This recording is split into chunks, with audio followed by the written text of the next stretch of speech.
convaincant la dernière fois. Je crois que je n'ai pas été très clair.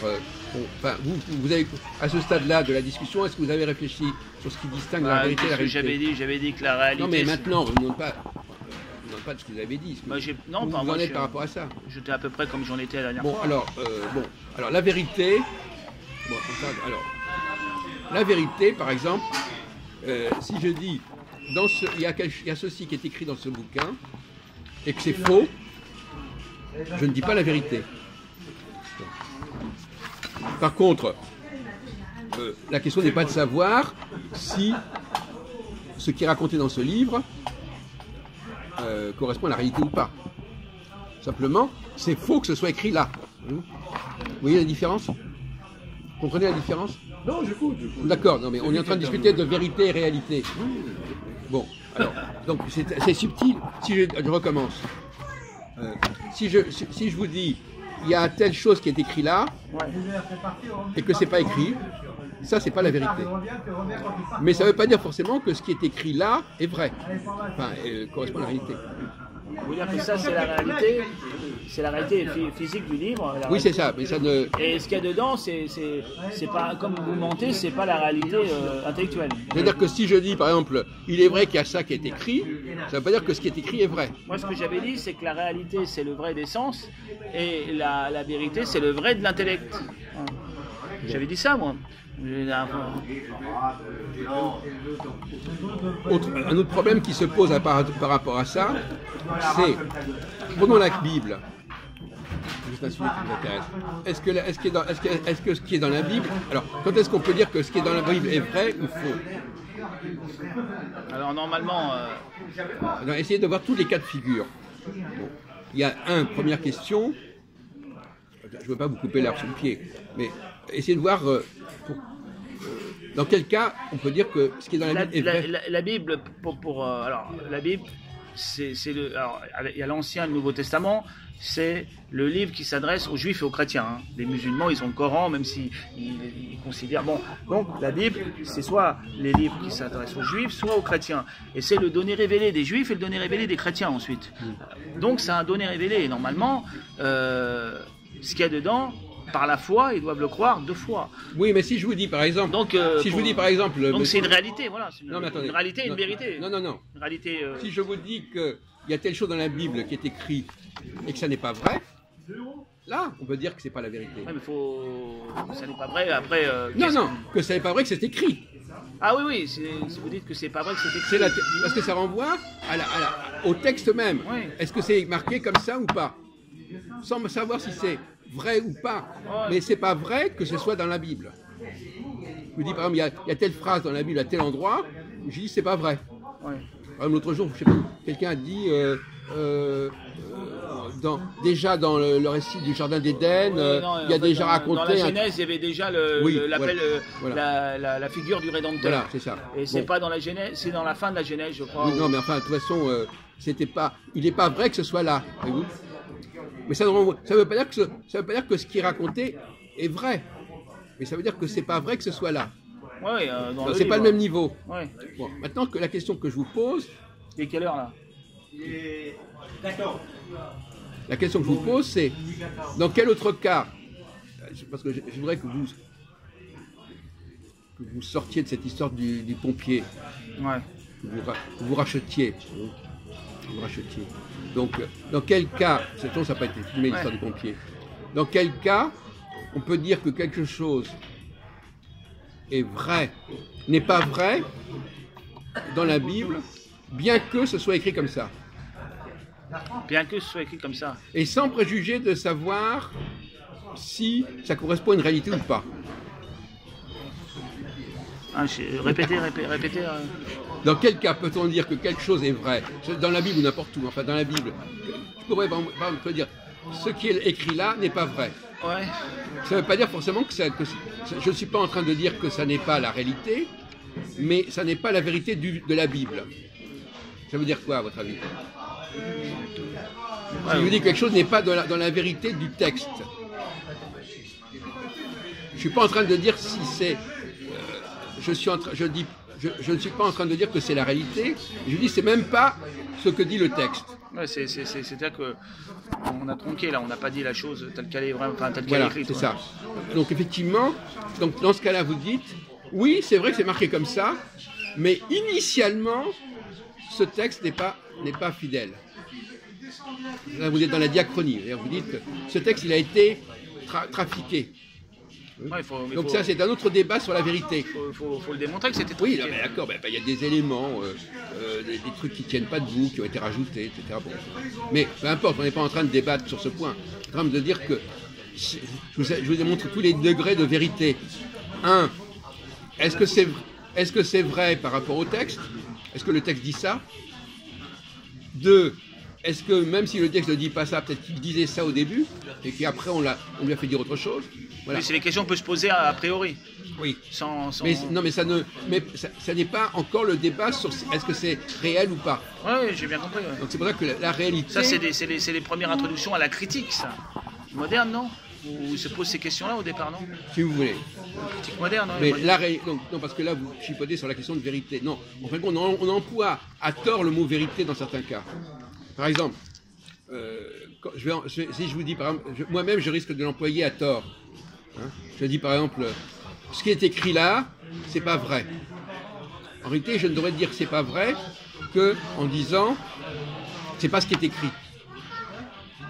Ou bien, c'est pas ce qui était écrit. Par exemple, vous dites par un testament, j'ai dit ce testament est un faux. Ouais. Ça ne veut pas dire qu'il dit des choses vraies, mais il n'a pas été écrit comme ça. Ouais, c'est pas vrai, c'est un faux, c'est pas parce qu'il dit des choses fausses, mais il n'a pas été comme ça, c'est ça que vous voulez dire. Oui. Bon, ça ne renvoie. Tout ce débat sur ce qui est écrit ou pas écrit ne parle pas de la réalité. On n'est pas dans la discussion sur la réalité.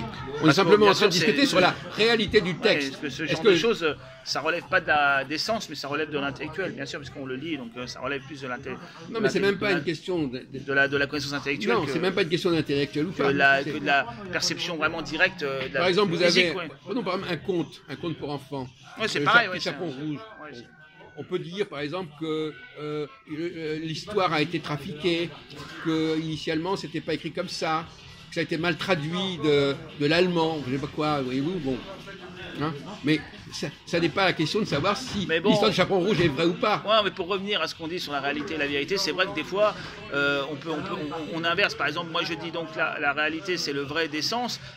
Donc des fois on peut dire oui c'est vrai en parlant d'une chose d'essence, et des fois on peut dire c'est réel en parlant aussi d'un texte ou d'une chose intellectuelle, parce qu'en fait on peut l'inverser. C'est pour ça que notre discussion c'est d'arriver à une certaine rigueur dans l'emploi des mots. On peut employer le réel et le vrai alternativement, même si on utilise mal les termes, on peut le faire. Donc, je suis d'accord avec vous. Ça complique. Mais il faut qu'on soit justement l'intérêt du café philo, c'est de se mettre d'accord sur la signification des mots. Ouais. Même si ces mots ont un usage plus ou moins douteux, etc. C'est justement, d'ailleurs, vous me disiez vous-même, j'avais regardé une vidéo où j'avais parlé du débat sur les mots.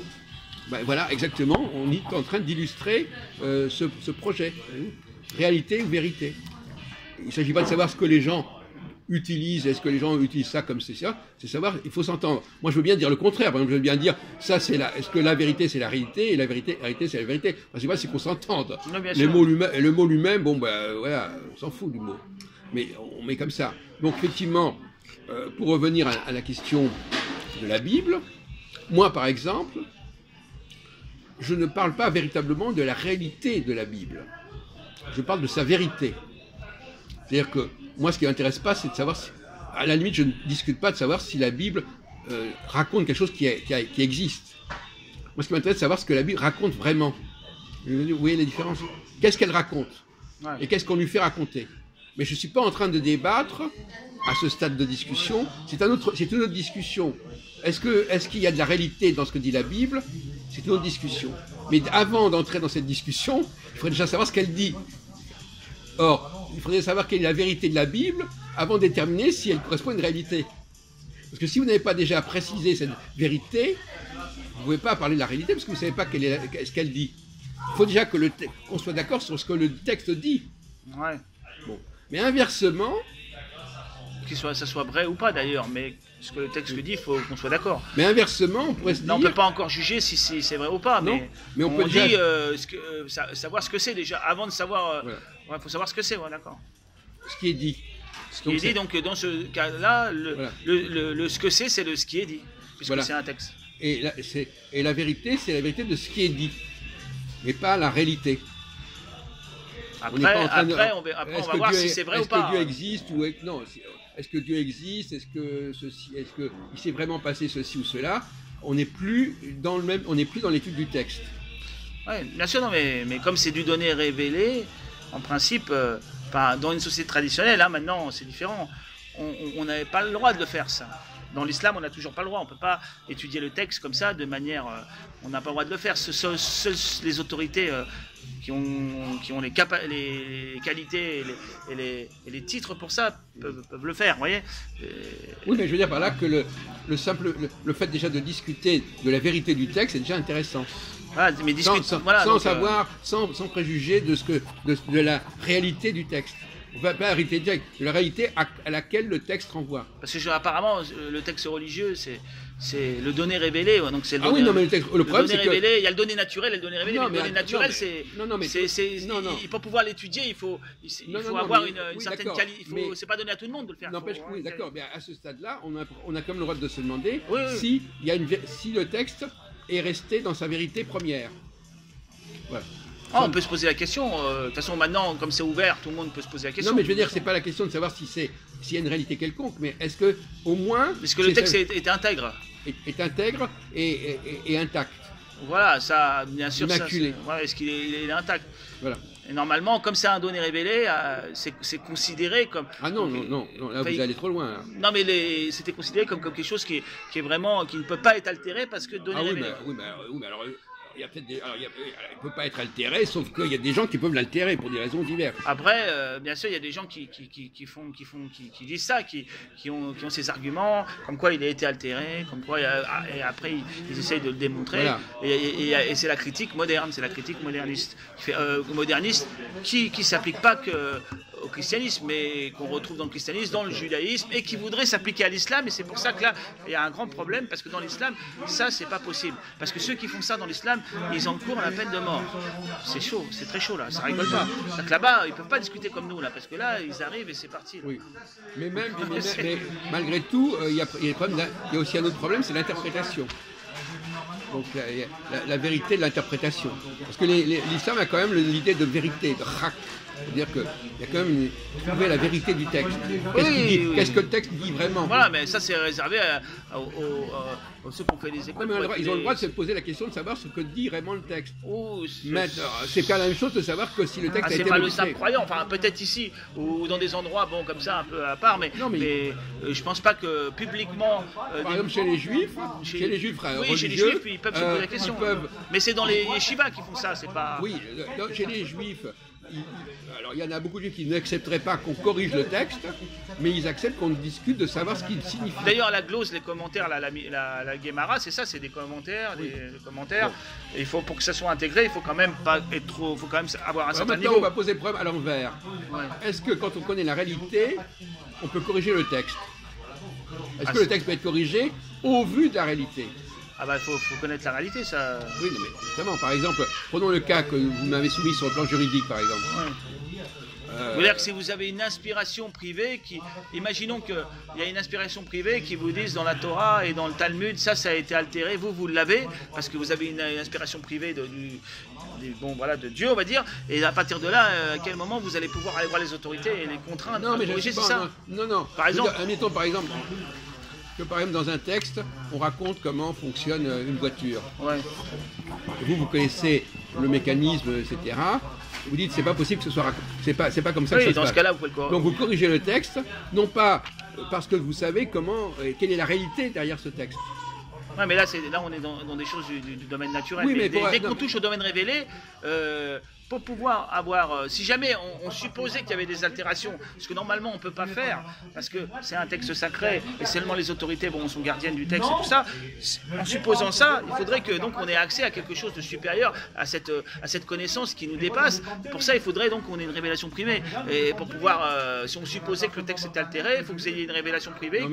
Et vous avez une vue exacte des choses, et là, vous allez voir les autorités en question ou ceux qui sont gardiens du texte et vous leur dites, là, il y a un problème. Mais sans avoir cette révélation privée ou sans... C'est pas possible puisque vous n'avez pas la capacité de vous poser la question sur une chose qui vous dépasse, le simple raisonnement humain. Il faut une qualité, quelque chose de plus. Il faut une qualité. Attendez, on va pas. C'est ça le problème. Oui, d'accord. Non, mais la Bible ne parle pas que de Dieu. Je suis désolé. Bon. Et même, prenons par exemple des problèmes de grammaire, de linguistique. Il y a des problèmes, par exemple, Eloé nous. Quand on parle des Eloé, etc. La question qui se débat, c'est est-ce que grammaticalement, c'était un pluriel ou un singulier? Ouais. Alors, même dans la formule, je suis le Dieu d'Abraham, d'Isaac et Jacob, en réalité, c'est pas ce qui est dit. Ah, si vous allez au texte d'origine. Oui, Enfin, il dit Eloé, Abraham, Eloé, Jacob. Alors, Eloé, c'est un pluriel. Ouais. Alors, Elohim aussi d'ailleurs. Nous sommes, alors il dit nous sommes. Non, ça veut dire que nous. Ça veut dire que. Oui, alors. Ça veut dire que il représente, il représente les dieux d'Abraham, les dieux d'Isaac, les dieux de Jacob. C'est pour ça qu'on parlait l'autre jour d'un polythéisme. C'est-à-dire qu'il n'y a qu'un seul Dieu, mais on le répète 3 fois parce qu'il y a 3 personnes. Non, il n'y a pas un seul. Non. Ah, c'est pas le même Dieu Non, alors. non, ça veut dire que c'est pas. Chaque fois, c'est les dieux de celui-ci, les dieux de celui-là, etc. D'accord, donc c'est un pluriel en fait, ça serait des dieux. Comment? C'est un pluriel à chaque fois, c'est un pluriel. Oui. Je représente les dieux d'Abraham, les dieux d'Israël. Autrement, il aurait employé une autre forme. Et ça c'est un problème de critique linguistique. Alors ça c'est déjà on peut plus se poser la question là parce que là c'est déjà plus sensé. Voilà. Là, on peut... Donc, je pense qu'il y a des sciences grammaticales et tout dans les sciences sacrées qui s'occupent de ça et qui... Oui, d'accord. Donc là déjà l'argument il est fondé sur une connaissance de l'hébreu, l'hébreu qui n'est pas la langue uniquement de la Bible, donc une connaissance de l'hébreu qui fait que il y a d'autres exemples en hébreu. Par exemple, les rois d'Israël, on dit Malké Israël. La forme EI, c'est une forme plurielle qui précède un nom propre. Par exemple. Les rois d'Israël, Malké Israël. Les rois d'Israël, au lieu de Meler. Bon, donc ça, c'est un argument que vous discutez, qui s'appuie sur la réalité de la langue hébraïque. Je dis dans la langue hébraïque, voilà comment on parle. Donc, vous ne pouvez pas traduire autrement. Un autre exemple, si je vous dis, par exemple, on en a déjà parlé, mais je reviens là-dessus. Si je vous dis, alors, bon, si je vous dis par exemple que Moïse est le messager de Yahvé, pourquoi je dis ça? Alors d'abord, vous savez que alors là aussi c'est intéressant parce que la notion de messager, c'est une notion qu'on trouve ailleurs. Par exemple, on trouve Mercure messager des dieux. Donc, est-ce que vous avez le droit de dire ce schéma-là, ce module, on le retrouve dans d'autres domaines? C'est le même module. Ah, si on compare les révélations, les religions comparées, si vous voulez. Ouais. Ah oui, ça, apparemment, certains le font. À l'origine, même, je crois qu'il le faisait même, mais c'était des études qui étaient profanes, mais qui étaient quand même... Je crois qu'il y en a qui le faisaient, qui comparaient... Par exemple, si on compare la révélation de... Il me semble, je ne suis pas sûr. Si on compare le personnage de Moïse et celui de Jésus. Ouais. Alors, comment vous les situez l'un par rapport à l'autre, Jean-Paul? Alors, d'abord, il faut bien définir ce qui est arrivé à Moïse. Parce que si vous ne savez pas déjà ce qui est arrivé à Moïse, il est contacté par